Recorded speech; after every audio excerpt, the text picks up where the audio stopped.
রহিম আরও একটা ছোট্ট ভিডিও নিয়ে হাজির হয়ে গেলাম সুমিস ইউনিক রেসিপি থেকে। আজকের এই ছোট্ট ভিডিওতে শেয়ার করব ট্যাংরা মাছ দিয়ে আলুর ঝোল। খুবই মজার রেসিপি, কম সময় কম তেল মশলা। এমন রেসিপিগুলো Sumi's unique recipe Facebook YouTube থেকে পাচ্ছেন বিকাল 5টা এবং দুপুর 3টা। যারা যেভাবে দেখেন এতটা ভালো লাগার মধ্যে আমার রেসিপিগুলো শেয়ার করে যাচ্ছেন আপনাদের জন্য। খুবই সহজ একটা রেসিপি, ট্যাংরা মাছ দিয়ে আলুর ঝোল। খুবই মজার রেসিপি শেয়ার করতে যাচ্ছি, ছোট আকারের ভিডিও শেয়ার। যতটুকু ভালো লাগা ভুল ত্রুটি ক্ষমা সুন্দর দৃষ্টিতে দেখা, একটা লাইক দিয়ে ফুল ভিডিওটি ওয়াচ করা। আপনাদের একটা লাইকের কারণে আমার ভিডিওটি পৌঁছে যাবে আরো অনেক জনের কাছে। তাই এতটুকুর মধ্যে ছোট আকারের এই ভিডিওটির মধ্যে কতটা সহজ করে এই রেসিপিটা শেয়ার করলাম, ভালো লাগার একটা অংশ থাকা, সেটা লাইক দিয়ে ফুল ওয়াচ করা, সেটা আমাদের জন্য অনেক বেশি বড় পাওয়া। প্রতিদিনই একটা ভিডিও রেসিপি আকারে শেয়ার করা। এই রেসিপিগুলো সুমিস ইউনিক রেসিপি থেকে দেখা, ফেসবুক ইউটিউব থেকে পাওয়া, অনেক বেশি আনন্দের সাথে শেয়ার করা। তুমি নিপুণ তোমার হাতে কিছু।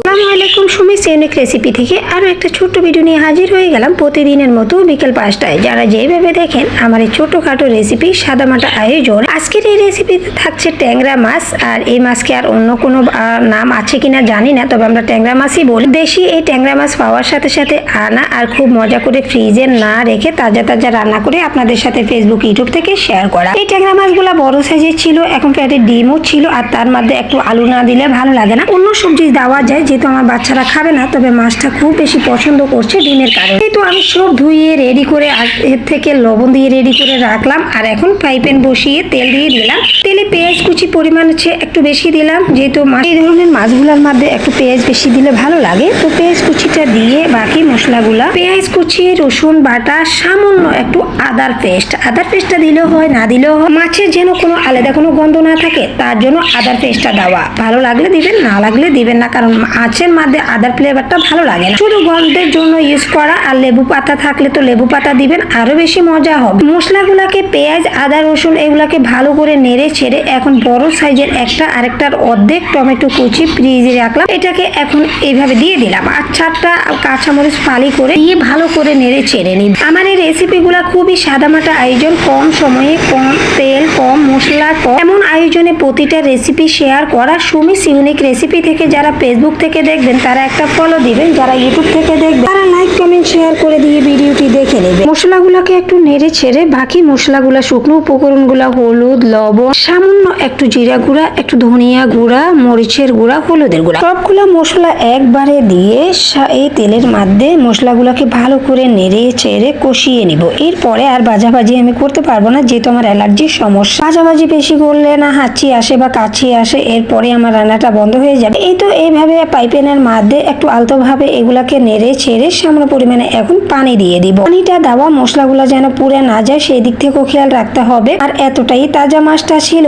খুব ভালো লাগার মধ্যে লাগছে বলে এইভাবে রান্না কর। আর ইউটিউব ফেসবুক থেকে যারাই দেখবেন একটা ফলো লাইক দিয়ে শেয়ার করে নেবে। একদমই সামান্য পানি দিয়ে এটাকে ভালো করে কষিয়ে আমি যে আগের থেকে মাছগুলা ধুয়ে পরিষ্কার করে গরম পানি এবং প্রচন্ড লবণ দিয়ে এটাকে ধুতে হয়েছে, যেহেতু তাজা মাছ আর বেশি আঠালো ছিল। এই পর্যায়ে আমি সবগুলা মাছ একসাথে মশলার মধ্যে এক এক করে দিয়ে দিই। ফ্যামিলির সদস্য অনুযায়ী আমরা 5 জন, আর দুটা বেশি আছে, দেখা যাক কি হয়। এই তো মশলার মধ্যে একসাথে দিয়ে এখন খুবই আলতো ভাবে এটা দিয়ে একটু এদিক সেদিক করে উল্টিয়ে দিই। আর ভয় আছি এটার মধ্যে কিন্তু প্রচন্ড ডিম, আর ডিমগুলা যদি বের হয়ে যায় তাহলে আমার বাচ্চাদের শখটাই নষ্ট হয়ে যাবে। এইভাবে উল্টিয়ে পাল্টিয়ে দিয়ে সামান্য পরিমাণে পানি দিয়ে এটাকে ভালো করে কষিয়ে দিই। মাছগুলা বা তাজা মাছগুলা কষানোর জন্য কিন্তু আহামরি পানি লাগে না, হালকা পানি দিয়ে ঢাকনা দিয়ে 2 থেকে 3 মিনিট এটা কষিয়ে নেই। কষানোর পরে আমি কি করছি সেটা দেখে নেবেন। আশা করি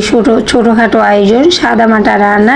আমার যে আপু ভাইয়েরা সব দিন এবং সময়ের সাথে সুমিস ইউনিক রেসিপি চ্যানেলে ভিডিওগুলো দেখেন, কম তেল কম মশলা, তাদের জন্য একটা লাইক দিয়ে ভিডিওটি দেখার অনুরোধ রইল। মাছগুলো সামান্য নেড়ে ছেড়ে আমি ঢাকনা দিয়ে দিলাম। আর 2 থেকে 2.5 মিনিট পরে ঢাকনাটা উঠিয়ে আমি এক এক করে এখন মাছগুলা উঠিয়ে নিব, না মাছগুলা ভেঙে যেতে পারে যেহেতু ডিম আছে। আর আমি আলুগুলো এই মশলার মধ্যে ভালো করে কষাবো, এই জন্য মাছগুলা এক এক করে আমি উঠিয়ে নিব, অন্য একটা পাত্রে বা বাটিতে নিয়ে নিব। মাশাআল্লাহ, রেসিপিটা কালারটা এত সুন্দর আসছে আর মাছগুলো খুব ভালো একদম তাজা ছিল বলতে এতটুকু করা। তো আমি আলাদা করে এক এক করে একটু মশলা যাচ্ছে, সমস্যা নেই, সেটা তো আবারও আলু কষিয়ে আলুর মধ্যে দিয়ে দিব। 7টা মাছ একসাথে উঠে আলাদা একটা বাটিতে রেখে দিব। মাছগুলো সব উঠিয়ে একসাথে এরপরে আমি যে আলুগুলো আগে থেকে ধুয়ে রেডি করে রাখছি, আলুগুলা মশলার মধ্যে দিয়ে 2-1 মিনিট নাড়াচাড়া করে কষিয়ে নিচ্ছি। তো ভালো লাগার মধ্যে একটা রেসিপি, আমার ভিউয়ারদের কোনো একটা অংশে ভালো লাগা সব দিনের মতো, এতটুকু বলা না বললে আবারও খারাপ লাগবে।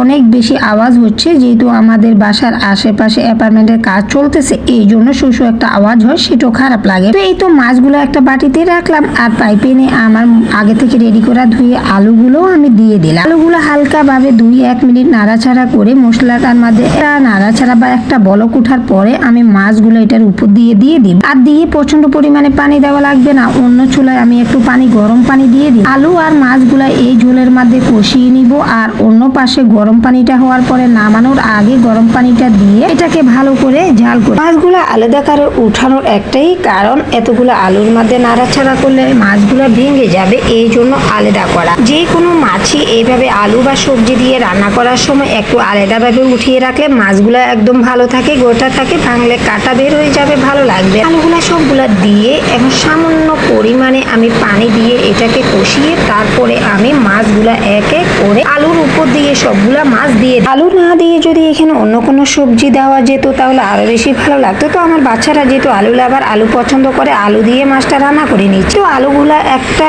চিটি উঠার পরে বা একটা বলক উঠার পরে আমি এক এক করে মাছগুলা আলুর উপর দিয়ে মাশাআল্লাহ এতটা মজার। আর মাছগুলো একদম গোটা গোটা আছে, কারণ কাটা বের হয়ে গেলে আমার বাচ্চারা খাবে না, কাটালা মাছ তো এমনিতেই পছন্দ করে না। এই জন্য আমার ভিউয়ার্স আপু ভাইদের ফলোয়ারদের এতটুকুই বলবো, যারা ফেসবুক ইউটিউব থেকে দেখেন তারা ক্ষমা সুন্দর দৃষ্টিতে দেখবেন। আপনাদের ভালো লাগার কোনো একটা অংশ আমার ভিডিওগুলোতে থাকা অনেক বেশি ভালো লাগায় শেয়ার। ছোট এই ভিডিওটি এতক্ষণ যারা দেখছেন বা মাছগুলা দেওয়ার পরে আমি কতক্ষণ কষিয়ে নিচ্ছি আর পাশের চুলায় আমি গরম পানি দিয়ে দিলাম। গরম পানি যেই কোনো রেসিপি বা রান্না করতে আপনি দেন না কেন খুব বেশি মজা হয় আর অল্প সময় হয়ে যায়। তো আগে থেকে গরম করা পানিগুলা আমি একবারে দিয়ে এটাতে আমি ঢাকনা দিয়ে রাখবো ততক্ষণ পর্যন্ত আলুগুলা সিদ্ধ না হয়, যেহেতু আলুগুলো আমি একটু মোটা কিউব করে কুটা। আর মাছগুলা তো সিদ্ধ হয়ে গেছে, এই মাছ সিদ্ধ করতে অনেক সময় লাগে না যেহেতু তাজা মাছ। এই ভালো লাগার মধ্যে আমার এই সুমিস ইউনিক রেসিপি থেকে যারা অনেক বেশি ভালো লাগার মধ্যে ভিডিওগুলো দেখবেন এবং ভালো লাগা আছে একটু ক্ষমা সুন্দর দৃষ্টিতে দেখে নেবেন। মাছগুলা দিয়ে তারপরে পানি দিয়ে একবারে এটাকে বসিয়ে দিব 3 থেকে 4 মিনিট। তো এই ডাকনাটা দেখলাম যে হচ্ছে না, জলগুলা বলক উঠে এটা নষ্ট হয়ে যাবে, এই জন্য বড় ডাকনা দিয়ে এটাকে দিয়ে দিলাম। 3 থেকে 4 মিনিট পরে এসে দেখলাম যে যেহেতু এটাতে গরম পানি দিছি আর এটা সিদ্ধ হতে বেশি সময় লাগবে না। আমার এই রেসিপিগুলো ছোট আকারে দেখা, মাছ হোক, মাংস হোক, সবজি হোক, যেটাই রান্না করি না কেন খুবই কম সময়ে করতে আমি পছন্দ করি। অল্প মশলায়, কম তেল, কম মশলা দিয়ে আমি প্রচন্ড ভালোবাসি রান্না করি। তো এই তো উপর থেকে একটু ধনিয়া কুচি দিয়ে দিলাম, দিয়ে এটাকে আর বেশি জাল করব না, নামিয়ে ফেলবো। কেননা যে তরকারির মধ্যে আলু থাকে এটা প্রচন্ড ঝোল টেনে ফেলে আর এই ঝোলটা আমার বাচ্চারা খুব বেশি পছন্দ করবে মাছের সাথে। এখন আমি একদম চুলাটা অফ করে দিব আর অফ করে এটা নামিয়েও নিব, যেহেতু চুলার একটা তাপ আছে এটাতে। ঠিক আছে, আজকের এই ছোট ভিডিওটি দেখে নেবেন। সবাই ভালো থাকবেন, দোয়া করবেন। আল্লাহ হাফেজ, আসসালামু আলাইকুম।